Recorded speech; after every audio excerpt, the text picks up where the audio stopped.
It's a good day and a good life mga kabayan, mga katusok. Ito yung abang lingkod, si Angel from Saudi Arabia.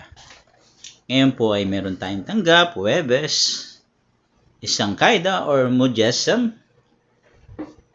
Mujassam na kahoy, kasyab sa Arabic.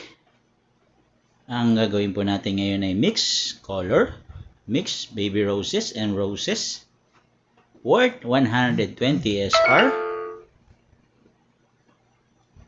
Yan po yung nag-start na po tayo maglagay ng masinjana sa taas, 3 piraso at 3 pirasong pa-V-shape naman sa baba. And then naglagay na rin po tayo ng leather lip sa kabilang side at sa bandang kabilang side na sa taas. And then pupunuin na po natin ng masinjana ang ating likod at ang gilid. And then mag-start na po tayo maglagay ng red roses. Red roses po ang nating napili dahil mas maganda po ang buka ng ating red roses. Kaya po, yan po ang ating lalagay. Tapos nalagyan po natin siya ng sukari na baby roses. Combination siya. Para magandang tingnan. Isang dark and light combination. I-scattered lang po natin yung ating baby roses. Pagkatapos po natin ma-scatter lahat yung ating baby roses, maglalagay din po tayo sa bandang taas doon sa may masinjana ng 2 rose, red and baby roses na sukari.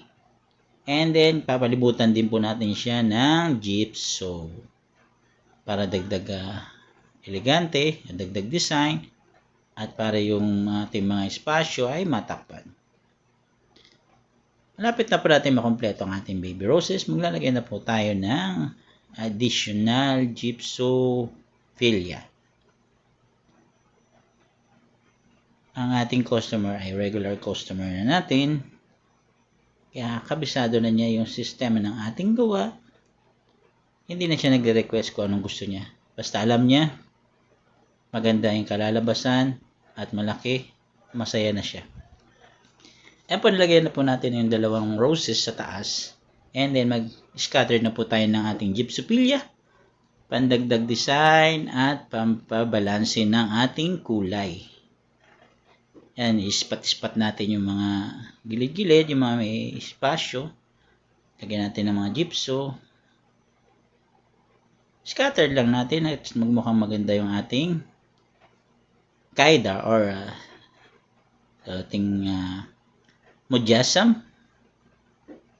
Ayan po guys, natapos na po natin ang kaida or mujassam worth 120 SR, mixed color, baby roses and roses with gypsophilia, masinjana and leather lip. I hope na gusto niyo po ang aking design. Paki-follow, like and share naman po. Paki-comment po kung saan nakarating ang aking video. Salamat.